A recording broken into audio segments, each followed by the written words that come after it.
That Triathlon Show 318.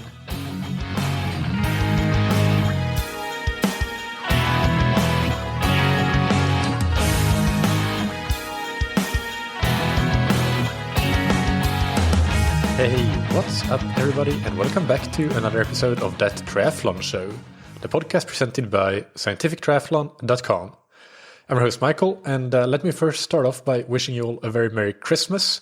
The ideal timing of that would probably have been in last week's episode before Christmas Eve and Christmas Day, but as I have been recording the intros and outros of these December episodes well in advance, from mid to late November essentially, it actually just slipped my mind that episode 317 would be the one just before Christmas, so I will say it now instead. Merry Christmas, if that is something that you celebrate. I hope you have had a wonderful time and that you and your family are all healthy and safe. For today's episode, we are doing something a little different. I'm going to interview two of my favorite coaches in the world, my good friends and colleagues Lachlan, Kerin and David Dhooge of Scientific Triathlon. The topic for today will be a year in review, so we will break down things that we have learned in 2021 in different ways. And after I interview Lachie and David, I will follow up with my own answers to the same questions that I will ask of the two of them. I do want to warn you and apologize in advance if my voice is a bit scratchy and breaks at some points. I have been battling a cold for the last week or so, and also I had that when I was conducting interviews with David and Lachie. So it's not ideal for podcasting, but sometimes you have to work through those situations as well. So hopefully it's not too annoying. Now let's just quickly thank our sponsors, and also I want to say a big thanks and Merry Christmas to all of our sponsors. Before naming today's episode sponsors, I want to say that the support of all of our sponsors, Precision Hydration, Roka, and Zen8 throughout this year is something that I massively appreciate and do not take lightly or for granted. In fact, I feel very, very privileged to work with brands that I love and how that enables me to do something else that I love, which is producing this podcast. But it is a fact that this podcast could not exist without sponsors, so keep in mind that whenever you shop from our sponsors using our coupons or special URLs, then you are helping in supporting the podcast's longevity. Now, big thanks to today's episode sponsors, which are Precision Hydration.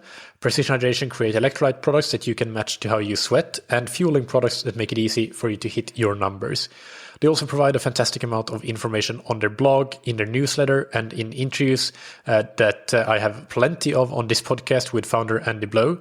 You can just type in Andy in the search bar on scientifictriathlon.com and you'll find all of his episodes. They also have a bunch of great free tools on their website, like the online sweat test and the quick carb calculator, and you can even book a free one-on-one consultation with an expert from the PH team. Use the promo code ThatTriathlonShow15 to get 15% off your first order on precisionhydration.com. And thank you to Zen8. The Zen8 indoor swim trainer is a one-of-a-kind swim bench for time-crunched triathletes looking to improve their swim technique, power and propulsion, and consistency of swim training. It is very affordable, about the price of a pair of running shoes, and Zen8 offer free shipping in the US and the UK. But best of all, you can try it completely risk-free. If you don't love it after 2 weeks, just send it back and you get a full refund. Get 20% off your order at zen8swimtrainer.com/TTS. Now, without any further ado, let's get into the first interview of today, which is with Scientific Triathlon coach Lachlan Kerin. You can find him on scientifictriathlon.com/Lachlan or on Instagram at LJKerinTriathlete. Welcome back to the podcast, Lachie. How are you doing? Good, thank you. How are you? Yeah, not too bad. Not too bad. Looking forward to having this chat with you. It's always interesting to kind of review things and see where what things seem to work and what things to kind of try to improve on. That's always one of the most interesting topics to me to chat about. So let's just dive right in with the first question for you, and that is, what do you think worked well for you in your coaching in 2021 that you want to highlight? Actually, I thought this year something that worked really well for me, and probably a little bit of it actually came, from my athletes doing it themselves, but was outsourcing. I think it's easy as a coach, especially in triathlon where you have multiple sports, to kind of expect of yourself to be an expert in all things, but realistically there's people out there that have a lot more knowledge and depth of knowledge around certain things, and it's important to use those people and to learn from them and understand where they're coming from. And through doing that, I think it's developed my kind of general skill set and understanding of things, but has also allowed my athletes to get some different inputs on certain things as well. Yeah, that's a really good one. So what sort of areas, for example, did you use? Was it things like nutrition, strength and conditioning, or what are we talking about specifically? Yeah, I think nutrition is a big one. It's obviously very individual for the athlete, and also strength and conditioning as well. I think with the strength and conditioning side of things, that initial assessment with a professional who can see the athlete face to face becomes really important. And then as well as strength and conditioning, I suppose things like physiotherapy and rehabilitation, but really ensuring that the conversations with those experts and professionals and the athlete and myself is kind of all done together so that we can all be on the same page. And I think when you're all on the same page, it really helps to kind of, ensure that all those processes are going in the right direction. Yeah, no, I think that makes total sense. It's you kind of help build a team around the athlete essentially, and the athlete is in the center of it all, and obviously the most important person there. But then having people on the same page, trying to help with their particular skill sets is really great. Yeah, I think that's a great way to put it. Actually, is really understanding that the athlete is the center, and that you are just a cog in that kind of machine. And as a coach, often you play a fairly big role, but I think it's important to understand that other people, whether it be that support network to say with nutrition, strength and conditioning, but also family and things like that, they're all very important too, and ultimately you're a fairly small part in the scheme of all that. So just understanding that and trying to bring it all together to ensure the athlete has the best experience. Yeah. And right, so any other things than outsourcing, or what was that the really big one? Yeah, as I look back on it, that's probably the number one thing at this point. All right. And then on the flip side of that, were there things that you found did not work so well or that you would have done differently? Yeah, I think this was a really interesting year just because of obviously the state of the world with COVID. So what I really found was that I had athletes that ended up having a stack of races all very close. And I'm probably consider myself a fairly optimistic person, and potentially through some of those stacked races, I was a little bit too optimistic about recovery. So if I could maybe go back, I would maybe have some more difficult conversations with athletes about choosing specific races as opposed to trying to do them all. And frankly, it wasn't really their fault. It was just the way of races being postponed and things. But where there was opportunities to defer an entry to say 2022 or something like that, I think there was more opportunities for us to take those, and that's probably on my shoulders a little bit as well. Yeah, that's a really interesting one, and actually, so I've made my personal notes and answers to these questions as well, even though I haven't recorded it yet. But I kind of wrote down something very very similar to what you said there for this question as one of my points. Basically, race planning, season planning, and as you say, part of it was external circumstances with COVID, but at the same time, I felt that it was something probably that I as well felt in hindsight that I could have taken a more active role, and in some cases maybe improved the outcomes that we had in some races by maybe not trying to do everything, being one of the aspects of it for sure. So totally agree with you on that one. I think as well that, with that, it's also a really good learning curve in the sense that, okay, at least we can take away from it that, in future years or future race blocks that we've kind of found that limit a little bit. And we know just how much kind of the athlete can actually do and perform in well. Yeah, exactly. And were there any other things that you had on the what did not work so well or what you would do differently list? For me, I mean, frankly, time management is always a challenge. I had some study going on through the second half of this year as well, and realistically, that always becomes the second priority, as it should. But there was certainly some times there where potentially I could have just managed time a little bit better. But that's always an ongoing challenge, I think, in this world. Yeah. Then next question, what were a couple of key areas or topics that you kind of dove deeper into and committed to learning about? Yeah, so the first thing was I actually went back for some post-grad work at uni in data analytics for sports performance, which was, it was a really interesting 6-month course. Basically, just learning how to kind of wrangle raw data and kind of put together useful information from it. And frankly, I certainly see some scope as to how I could implement that, in my coaching and with athletes. It's going to take some time to put together kind of, code and things that, are relevant to me and I think are important to my athletes. But, now that I've got some time, now that course is finished, I really am looking forward to, putting in that work to see if we can, get some useful and meaningful data out of it that's actually quite actionable. And I think there as well, it probably a little bit comes down to, at my end, ensuring that athletes are providing relatively clean data on the most part. So that is going to become maybe a bit of a challenge in implementing that. But, there's certainly some steps there that we can take.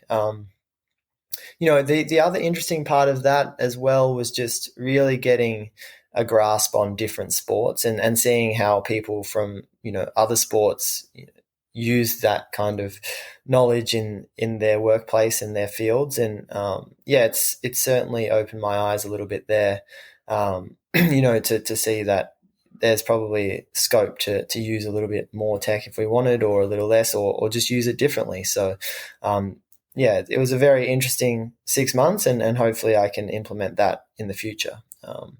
The second thing was really mindset, it's very easy, I think, to not easy, but it's you learn the kind of underlying physiology of why we're doing things and understanding what the response should be and things like that. But ultimately, performance on race day, there is an aspect there that is psychological and really what I kind of delved into this year was, having a very deep understanding about what an athlete was capable of, but also really making sure that they were aware of what they were capable of so that they could go out and execute and be very confident in their ability to execute. How did you do that? Was that just a question of having conversations with the athlete or I'm just going to leave you to answer that before and not provide alternatives here.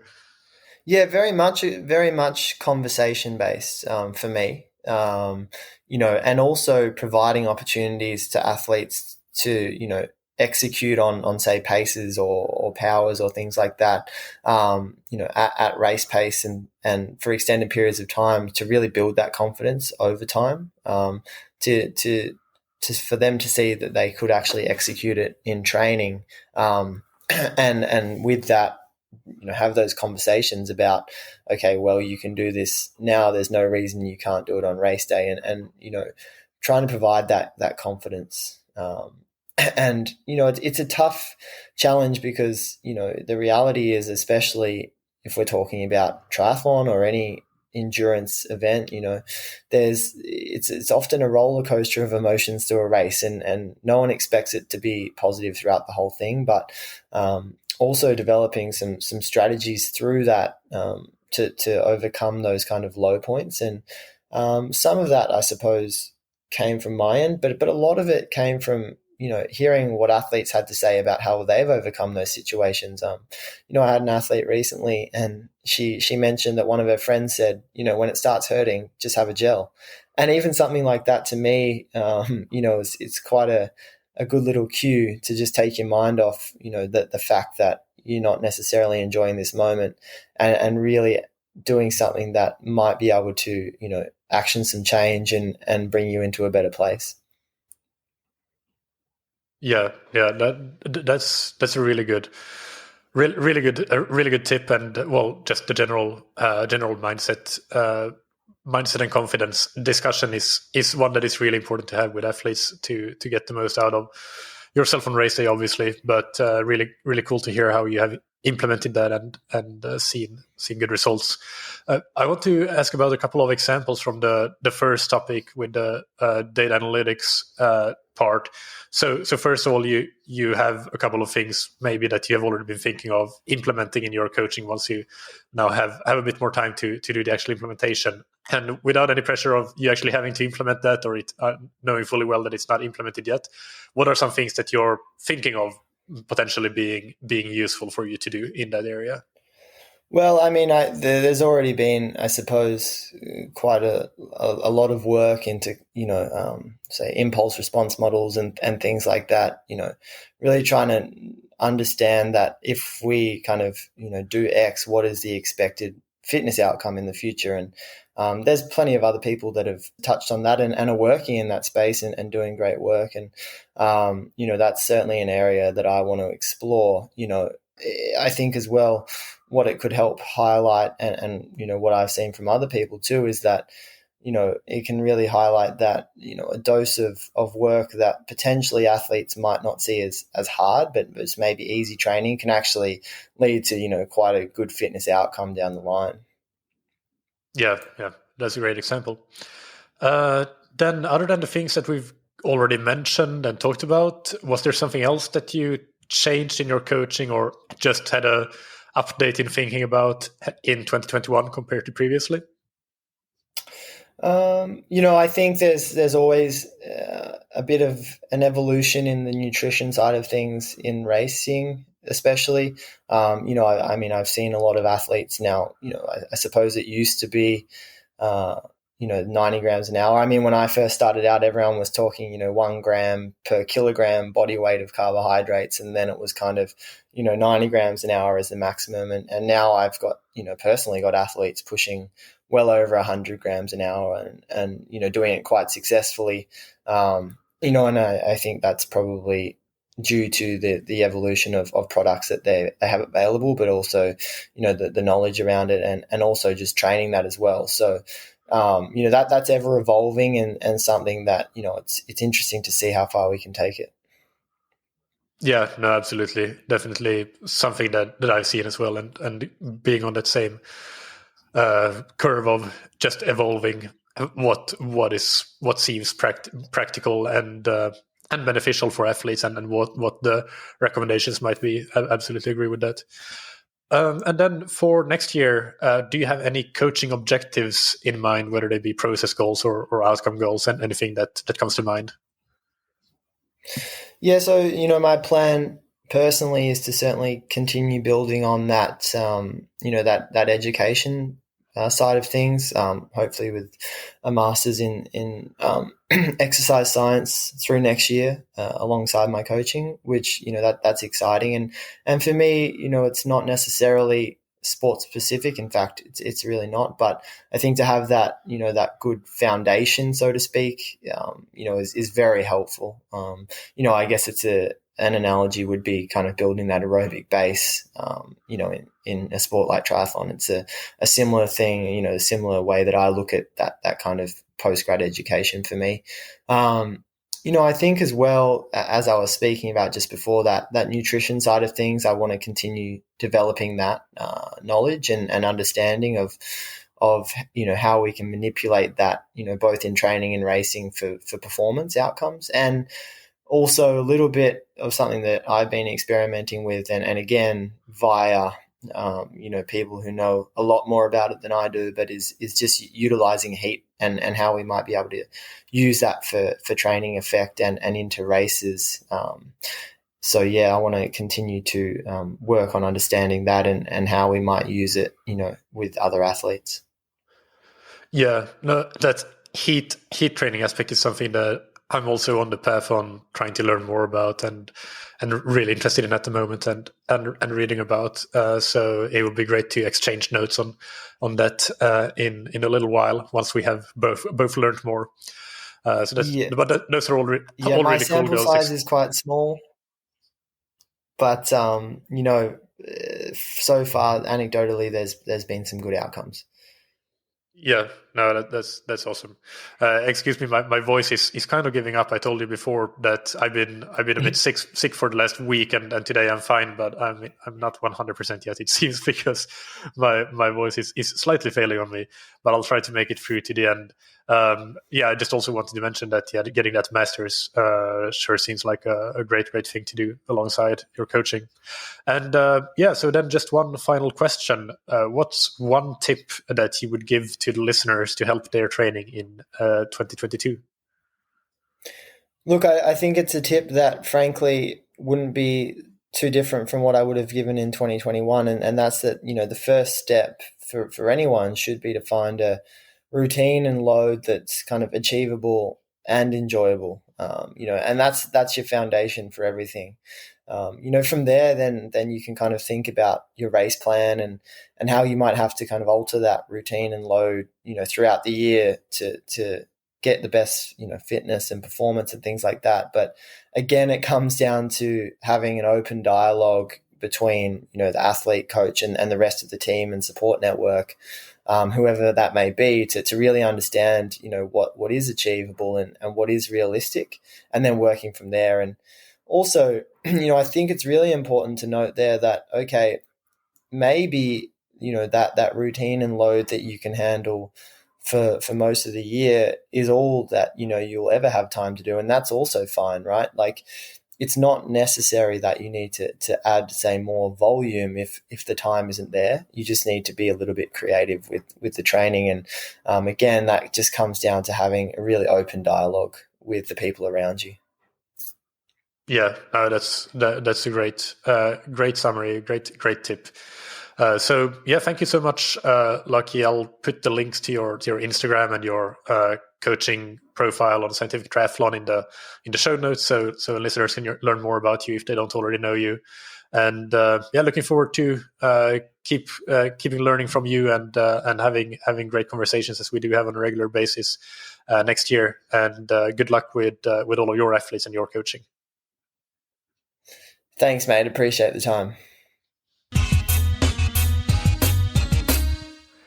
Next up is scientific triathlon coach David Daugher. You can find him on scientifictriathlon.com/David or on Instagram at David Daugher Performance.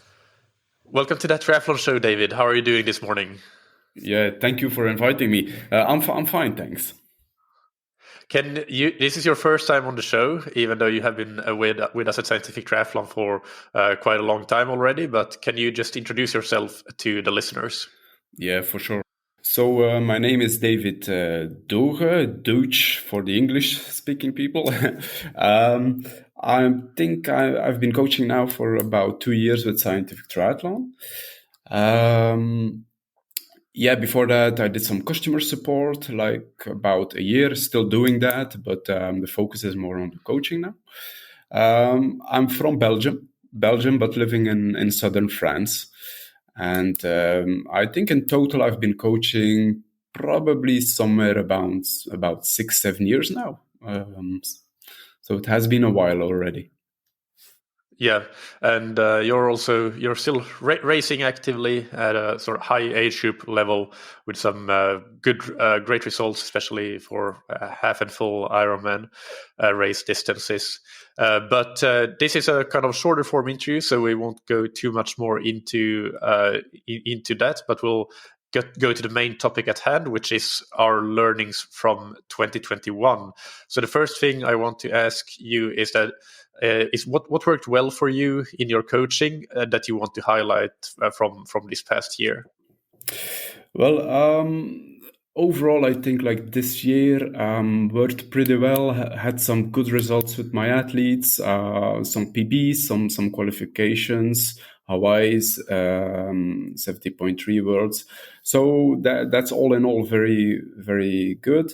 I think what in fact worked really well this year was my focus is a lot on consistent training for my athletes, like a lot of coaches. That also means that you need to find a bit of an optimal load for your athlete.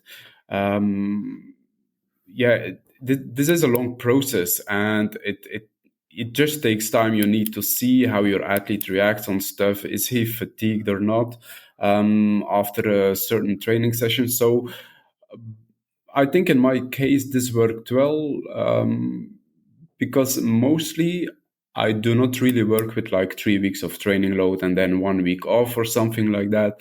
But I do try to give my athlete like consistent training, of course, with some easier days, maybe a day off from time to time. But I believe that consistent training is really the key to your own success. And in my opinion, this is something that has worked well with my athletes. And it also, I find it also shows in the results. So that's something for 2021 that has really worked. That's a great point, and something that we have a couple of times before on the podcast talked about, and of course we have talked about that in private and in our coaching meetings and so on. So yeah, I think that's a really good one. And as you say, when you find the right load for the athlete, then that sort of constant training really seems to be a good way to go about things and get indeed. The most out of the hours that the athlete has. Yeah. On the flip side of that, was there something that didn't work so well or that you would do differently? Yeah, that's a difficult question, in fact. Of course, sometimes you do not reach the results you wanted to with your athlete or that you're supposed to have. So that might be sometimes felt as a negative point, and maybe like you didn't accomplish your goals, the athlete's goals, your goals you set for your athlete. So it's a bit like you can feel it as a failure from time to time. In my case, sometimes indeed this happens, and it's something you need to you need to be aware of, that you do not how to say, you need to learn from it, of course. The process of an athlete wants to reach a certain goal, and as a coach, you're fully into that goal too, so you can't see it as a failure when you didn't reach it. This is, of course, not only a bad thing; it's good because you're involved in the whole process. But it shouldn't take like the overhand, and so sometimes I see for myself, that I do not always need to see this as a personal failure too. Just learn out of it, and together with your athlete, go to the next phase of training, next racing,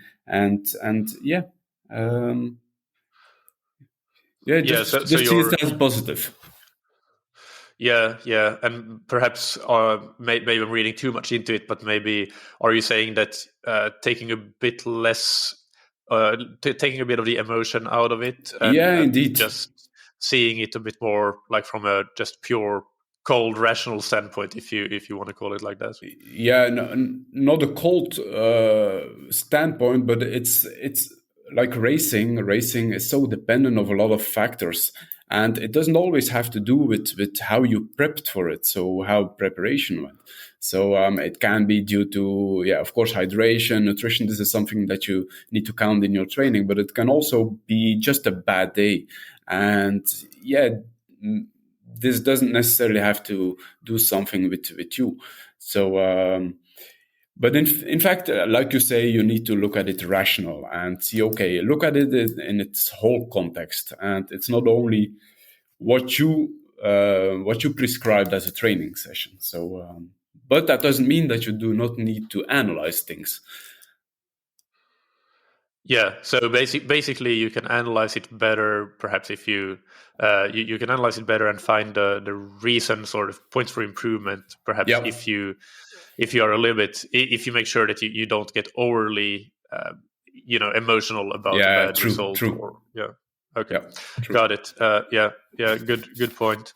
And next one, what were a couple of key areas or topics that you dove deeper into and committed to learning about? And can you share one or two nuggets from these areas? Yeah, I think in my case, it's really like with scientific triathlon.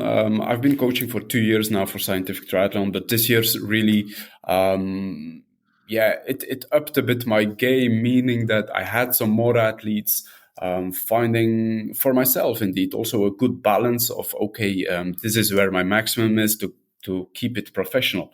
So this year was in fact all about optimizing my own coaching, my own way of coaching, and searching in fact my own approach too. Meaning that I think I got a lot deeper into the physiology of training, and the training science, how to use this in my own training. As a coach, you always have an idea of certain of certain training you want to certain results you want to accomplish with your athlete.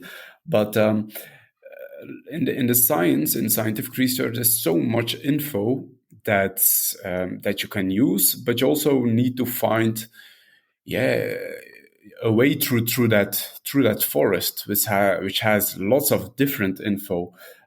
So this year for me was really about searching the way through that forest, and not only thinking about certain extremes of for example, only you need to go only polarized, or you need to go pyramidal, or only sweet spot threshold training. So for me, it's important to because I have the idea, I have the approach of, okay, you need to use every type of session. You can use it in different periods of the year. Every type of session has its meaning. So I wanted to find a way where I could combine all that stuff, depending, of course, of what your athlete's metabolic profile is. So for me, that metabolic profile is important. Doing some testing, getting to know real physiological your athlete. This is very important, I think. And based on that, I try to find an approach for a certain athlete. One size doesn't fit all. So for one athlete, it might be the polarized way, or for another, it might be more sweet spot based on, do you have like a high VLA max or a low, or do you need to work on that fat max, on VO2, all the stuff. So I think this year was really about optimizing that for myself.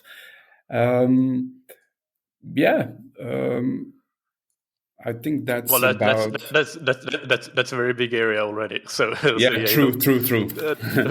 Don't need to find anything else than that. But that's a really great perspective, and as I said, a big topic to try to basically use the physiology of the athlete and optimize your own coaching process to it, both with the existing science, but also, as you say, not going to any extreme, and taking the experience that you see as well into how to work with different profiles of athletes. And what is something that you changed in your coaching or updated your thinking about in 2021 compared to the previous years? I didn't really change anything, but like I said, I optimized, and for sure that I tried to find more. Let's say I became much more creative than before. Still, I am using for certain athletes just like the normal, for example, a normal VO2 session, 1 minute on, 1 minute off, let's say, repeating that. But I also tried to find, again, a way, being very creative with sessions, to be much more race specific, and also to keep in mind that training it might be important it is important to keep the training interesting for athletes too, motivating them. Athletes do not always have all the time to train, so you need to get the most out of a session, and that's what I got better into. Really being very creative with session, depending on their metabolic profile, and of course if he or she is ready for that, because for certain sessions you need already to have like a good base endurance, and once the athlete was ready for that, I got much more into using lots of an example would be in a specific period, specific training for example a 70.3 race. I would use a mix of maybe a threshold search or pickup, and then going back to 70.3 power or and playing a bit there, playing with cadences. So being very creative with sessions to cover the whole aspect of your race, and at the same time you are also focusing on the physiology, on the metabolic profile of what do you want to reach with that session, recruitment of fibers, stuff like that. So I think this is something I updated more than before. So being creative. Yeah, no, I'm in the exact same boat here. That's also something that I kind of changed, or at least increased this year compared to previous years. And I mean, we have, as you know, talked about this topic quite a bit in some of our coaching meetings. So I'm fully on board with that. I think it's a great way to get the athlete really ready for anything that might come up on race day. Yeah, and it works well too. In my case, I see good results with it. Yeah, exactly. And I think one thing that it helps with as well is kind of the increasing the athlete's autonomy, but also on a day-to-day basis, helping them depending on how you structure the session, getting the most out of the session on the day, depending on whether they have a bit of a day that is a great day versus an off day. And these sorts of sessions can sometimes even help you. You don't even need to necessarily prescribe a power or pace target or something. It can be more based on feel, as you say, surge to threshold effort, and then to raise pace. But then you make sure that you can that it is what threshold feels like on the day, or what race pace feels like on the day. And I think in these sessions, the athletes kind of buy into that very well. Yeah, indeed, it isn't every day the same, that threshold. It's just a number, but it changes from day to day. The same with maybe your LT1, and so you need to take it into account. And like you say, exactly. RPE based is important too. Yeah. And looking forward, what are your coaching objectives for next year? Again, scientifically getting stronger, always learning, keeping that creativity. That's just, it's something I for sure want to keep for 2022, and again, optimize it more and more. I also think maybe something more on the, what's it called? I'm pretty democratic in my coaching, meaning that I like to talk with my athlete, define the goals together. I just want to keep this approach. I think it's important to always remember that you're coaching a human being, and so your athlete also finds the confidence by implicating them in the whole process. So this is important. Take action together and then review, get feedback, discuss a lot of things. So this is an approach I just want to keep. It's something that I already do, but I think it's something that works well too. So for me, it's important to keep on doing that. And maybe another objective would be like athletes are very motivated, and I'm also very motivated to help them to make so they can reach their goals they have. And as a coach, you just need to keep that vibe, and you'll benefit both of it of it. So these are a bit my objectives for the next year. Yeah, no, those are great objectives, and I think from my experience, the two things that you mentioned there last, the motivation part and the involving the athletes, or having a strong sort of feedback loop with the athletes, and having them be involved in the process, in particular things like the goal setting, of course. Those two can feed into each other, because if you together have a clear picture of what the goals for the next year are like, then it's much easier as the coach to remain super motivated for that. But if anything is unclear on that side, if maybe you and the athlete aren't exactly working towards the same goals, then that can lead to frustration and lack of motivation, because you're not really on the same page. So that's what I found from experience, at least, that when the one leads to the other almost in that sense. So I think those are really good points. Indeed. And finally, what's one tip, any tip that can be about anything that you would give the listeners to help their training in 2022? Yeah, one tip is of course difficult, because I think I have a lot of tips, but yeah. I'll let you give 2 or 3 tips then, if you want to. Okay, thanks. No, for sure it would be, as an athlete, even if you are not coached, and you're self-coached, for example, keeping that consistency of training, because again, I really see this as key. And I may repeat it too much to my athlete, but it is just important. Believe in the process, and give it time. Progress doesn't come from one day to the other day, but progress comes by training day in, day out. Have patience, and you'll get there. Don't exhaust yourself with training. So, but by keeping it consistent and finding that optimal balance.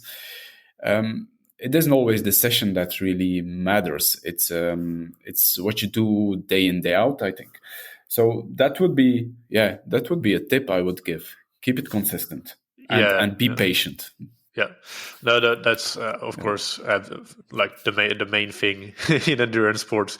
No question about it. I think one thing that I talked about a lot on the podcast related to this is one of the key metrics that I look at is, well, how many hours did the athlete train in a year? And we often get hung up on like weekly hours or maybe monthly hours, but actually when you look at this on a yearly basis, that's when you really see which athletes have managed to stay consistent, because they will really be at a much higher level of training volume for the entire year than those that were not. So that would be, maybe if I can give one tip here, I would say look at your yearly training hours and think about the composition of them. Was that being consistent week in, week out, or were there stretches when you were not training?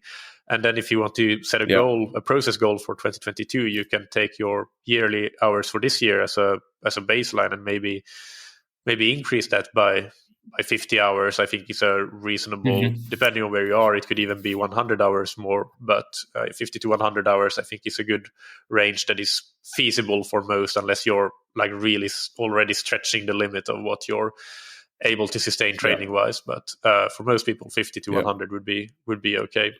But as a metric for consistency and for patience, as you mentioned, I would say that the yearly training hours is a really good one to look at.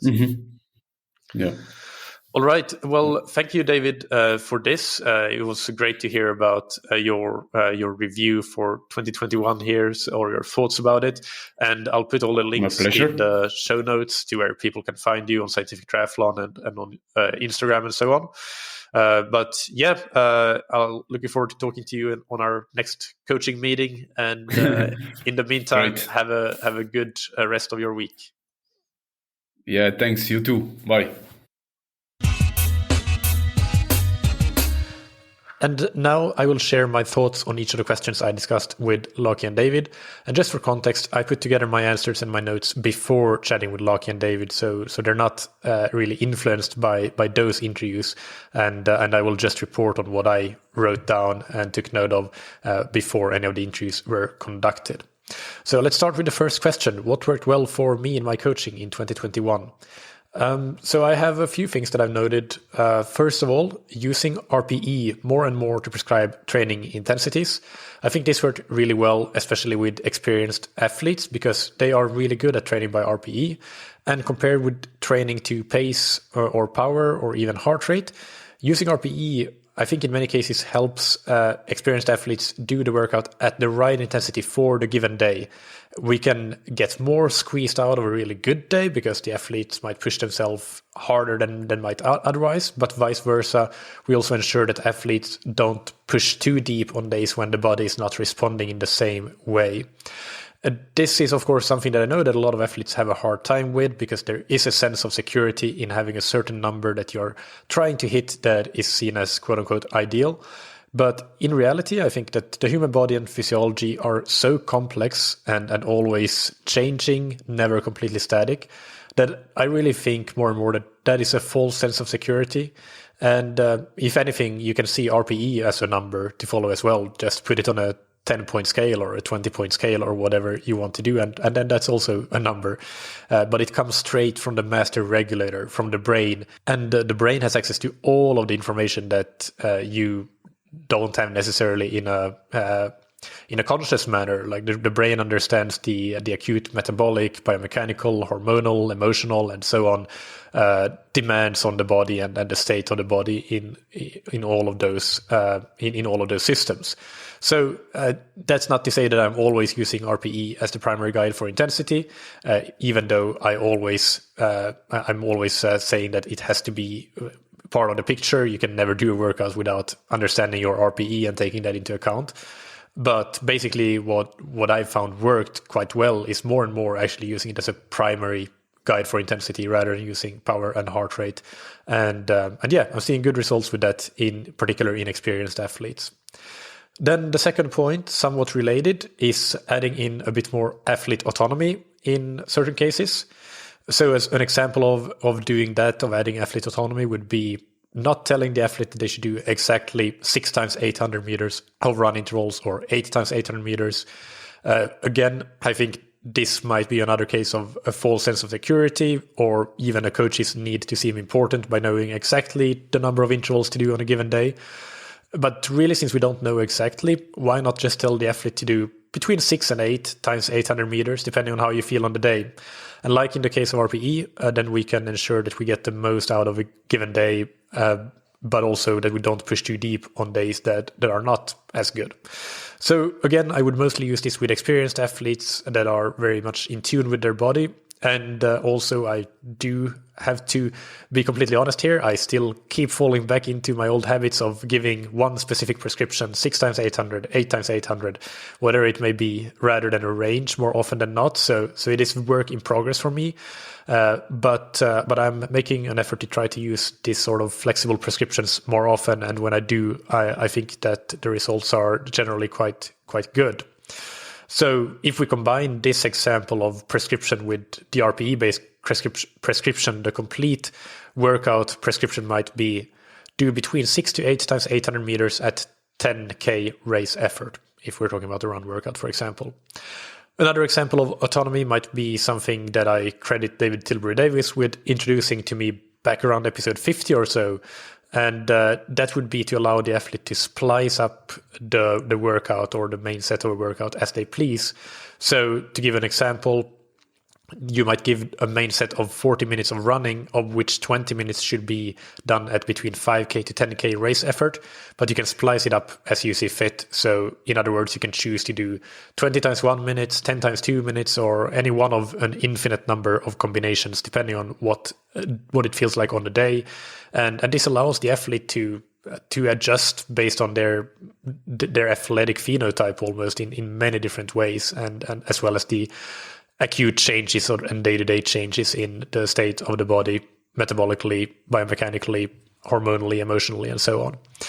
And the final point that I think worked well is more deliberate positive reinforcement, by which I mean consciously rewarding good decision-making and good behaviors to increase the likelihood of getting repeated good decision-making and positive behaviors in future situations that are both similar and different to that particular situation. So, for example, being deliberate with telling the athlete that they made a good choice if they decided to abort a run when they felt a niggle that they deemed had even a slight risk of developing into an injury.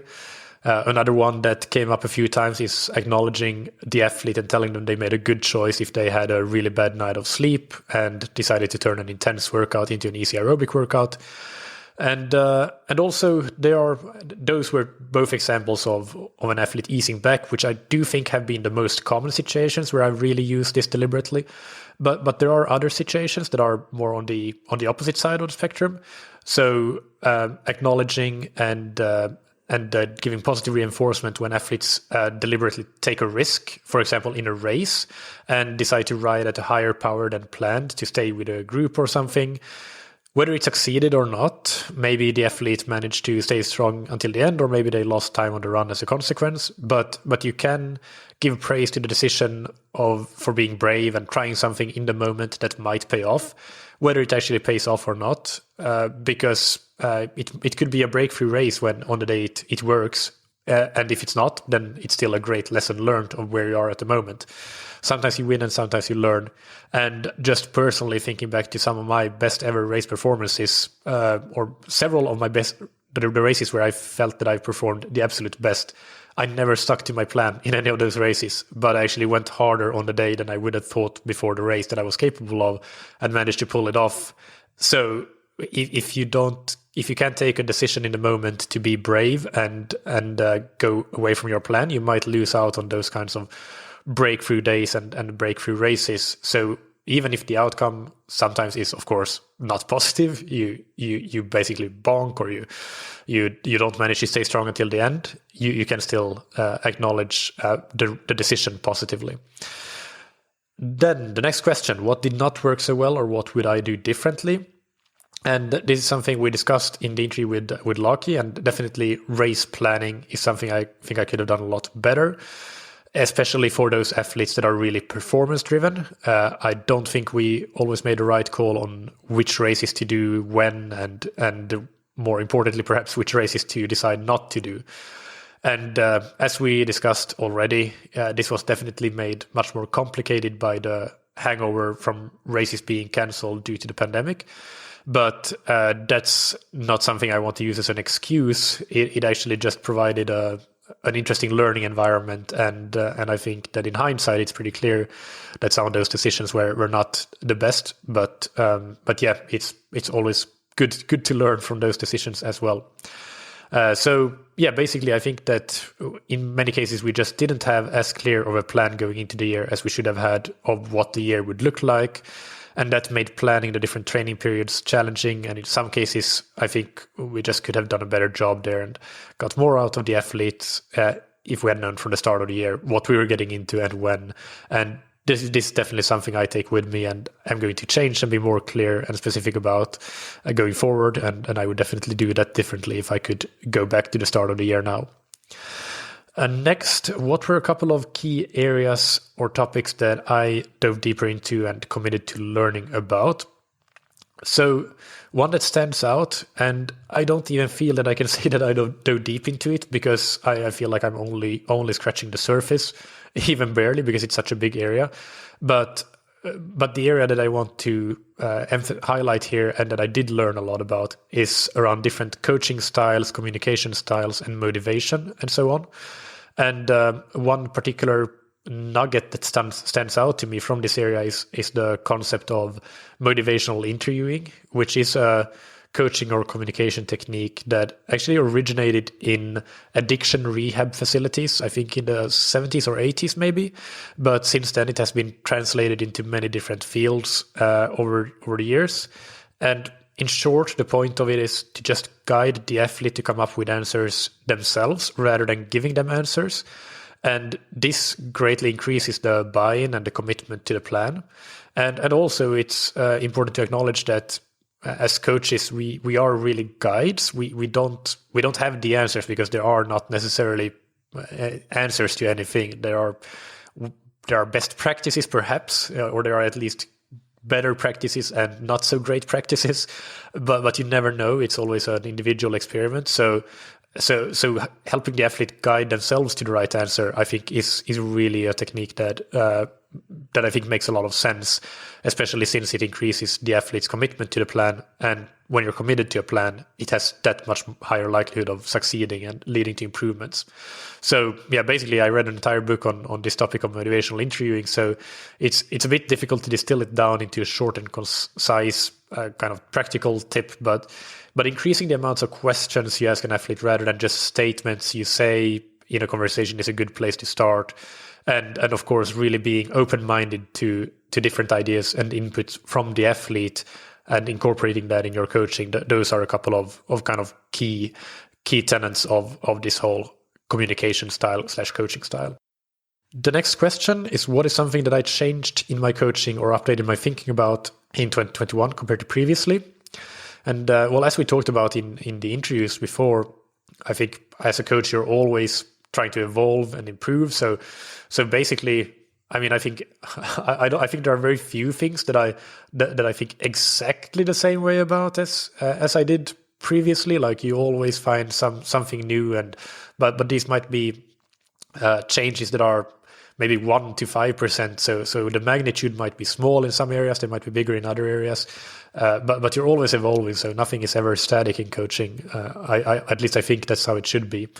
And of course, some of the things I already mentioned that worked well for me and areas that I dove deeper into, they are definitely things that changed in my coaching. So there are already a few things there.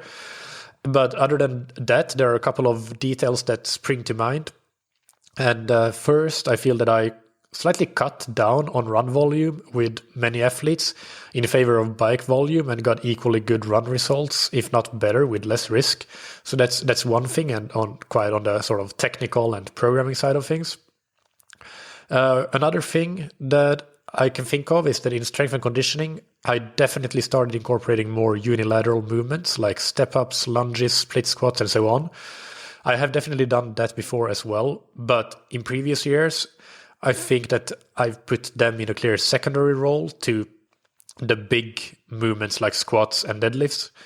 And the main bilateral exercises that you see in a lot of the literature about strength and conditioning and endurance athletes were clearly kind of the main course, so to say, of a strength and conditioning workout. But this year, I changed that and I actually have put the same importance on the unilateral exercises. And this was a result of discussions I had with several top strength and conditioning coaches, and then just trying it out and seeing that it seemed to work really well. So that's one reasonably big change. And finally, I think my view of testing has shifted a bit, and I have done less physiological testing and more field testing, or a combination of field and physiological testing, I guess, like a critical power test. So I do still like to do physiological testing in some cases, but I'm definitely not using it as much as I used to. And it's become more of a plan B, I guess, or even a plan C. If an athlete has stagnated a bit and we can't quite figure out why, then I think that's where we kind of revert to testing. Can we figure something out from that we can't figure out from just their general training and racing performances and their feedback?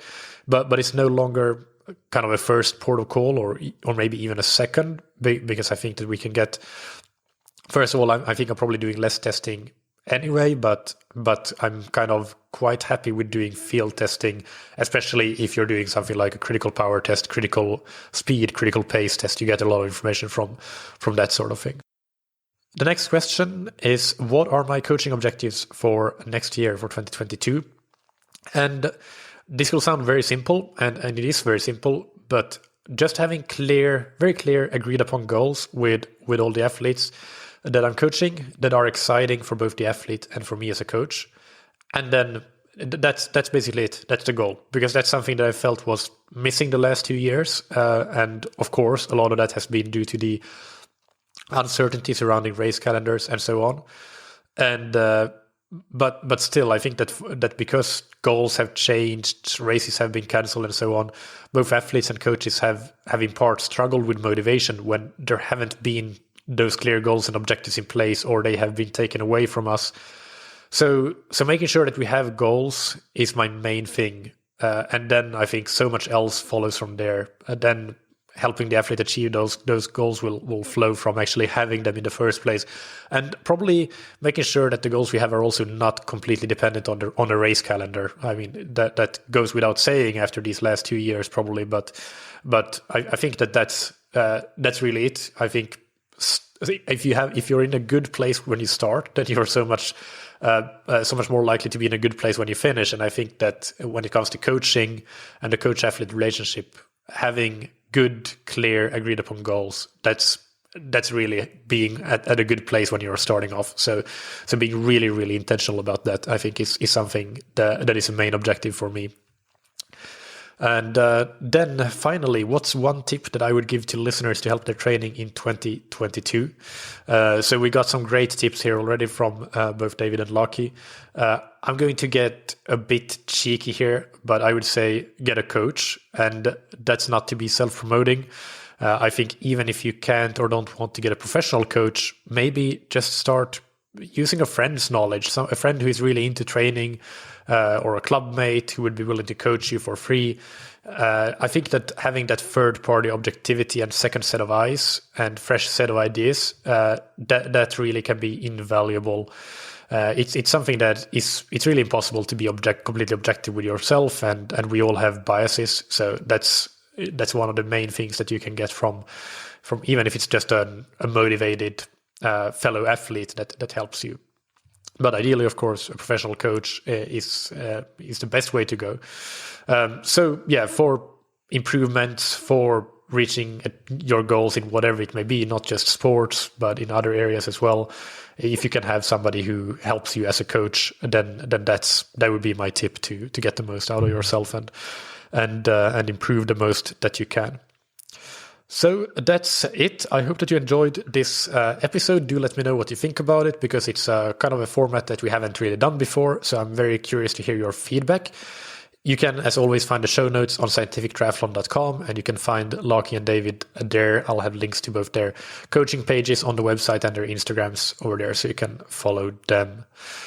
Next Monday, I interview Dr. Peter Leo, who is a researcher and cycling coach from Austria.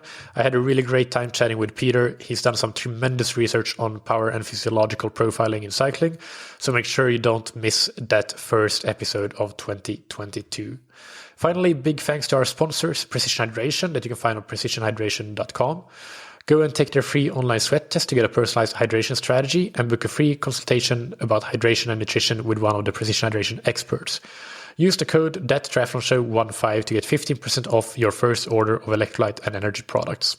And thank you to Senate. Use the Senate swim trainer to improve your technique, power, stamina, and most importantly, your swim training consistency. Get 20% off your order of the swim trainer with the promo code that you can get on senateswimtrainer.com/TTS. And don't forget, this is a risk-free investment. If you don't love it after 2 weeks, send it back and you'll get a full refund. Thank you, as always, for listening. Keep training smart and keep loving triathlon.